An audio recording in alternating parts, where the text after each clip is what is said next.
क्या आपने कभी सोचा है, जब हम किसी की महानता देखते हैं, किसी का ज्ञान, शक्ति या सौंदर्य देखते हैं, तो वह कहां से आता है? क्या यह केवल व्यक्ति की योग्यता है या उसके पीछे कोई दिव्य स्रोत है? क्या भगवान केवल मंदिरों में है या उनकी झलक हर उस चीज में है जो हमें प्रेरित करती है? इन्हीं प्रश्नों का उत्तर मिलता है गीता के 10वें अध्याय विभूति योग में। यह अध्याय उस क्षण को दर्शाता है जब भगवान श्री कृष्ण अपनी दिव्य विभूतियों यानी अपनी दिव्य शक्तियों और प्रकट स्वरूपों का वर्णन करते हैं। अर्जुन अब तक गीता के ज्ञान से प्रभावित है, लेकिन उसके मन में एक प्रश्न है, हे कृष्ण, मैं आपको हर जगह कैसे देखूं? आपकी उपस्थिति को कैसे पहचानूं? और तब श्री कृष्ण मुस्कुराते हैं। उनकी वाणी गहराई में उतरती है, जैसे कोई सागर आत्मा से बात कर रहा हो।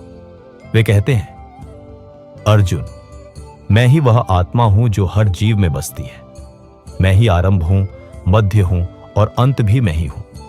मैं ही वह बुद्धि हूं जो बुद्धिमानों में है। मैं ही वह तेज हूं जो सूर्य और अग्नि में है। मैं ही वह शक्ति हूं जो धर्मयुक्त कर्म में है। और मैं ही वह करुणा हूं जो हृदयों को पवित्र बनाती है। इस अध्याय में श्री कृष्ण हमें बताते हैं कि जो भी इस संसार में श्रेष्ठ, सुंदर या शक्तिशाली है, वह मेरा ही अंश है। जो सिंह की दहाड़ में साहस है, जो गंगा के प्रवाह में पवित्रता है, जो हिमालय की ऊंचाई में स्थिरता है, जो सूर्य के प्रकाश में जीवन है, वह सब मेरा ही प्रतिबिंब है।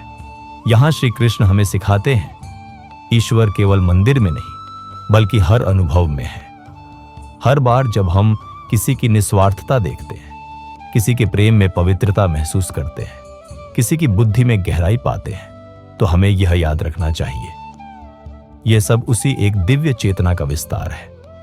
श्री कृष्ण आगे कहते हैं, मैं विष्णु हूं देवताओं में, मैं चंद्रमा हूं नक्षत्रों में, मैं शब्द हूं वेदों में, मैं गंध हूं धरती में, मैं स्वाद हूं जल में, मैं ओम हूं सभी मंत्रों में, और मैं जीवन का वह अंश हूं जो सब में धड़कता है।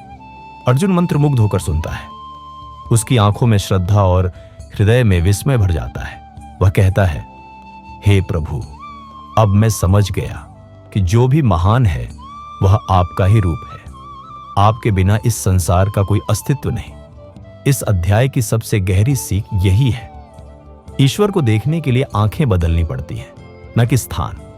क्योंकि जब दृष्टि दिव्य हो जाती है तो हर चीज में भगवान दिखाई देते हैं। यहां हमें 3 गहरे जीवन सूत्र मिलते हैं। पहला, हर सुंदरता में भगवान है। प्रकृति की लय में, संगीत की माधुर्यता में और मानवता के हर कार्य में उनका अंश है। दूसरा, महानता का स्रोत ईश्वर है। जब हम किसी में अच्छाई देखते हैं तो उसमें ईश्वर की झलक होती है। इसलिए दूसरों की महानता का आदर करना भगवान को प्रणाम करने जैसा है। तीसरा, अहम से मुक्ति का मार्ग अहम ब्रह्मास्मि की समझ से है। जब हम समझते हैं कि जो भी शक्ति मुझ में है वह मुझसे नहीं, भगवान से है, तब विनम्रता अपने आप आती है। श्री कृष्ण अंत में कहते हैं, अर्जुन, मेरी विभूतियां अनंत हैं, पर जान लो, जो कुछ भी महान, तेजस्वी या सुंदर है वह केवल मेरे प्रकाश की एक झलक मात्र है। यही है विभूति योग का सार। भगवान को केवल पूजना नहीं बल्कि जीवन के हर रूप में पहचानना। हर अच्छाई में, हर मुस्कान में, हर सूर्य किरण में उनकी उपस्थिति को महसूस करना।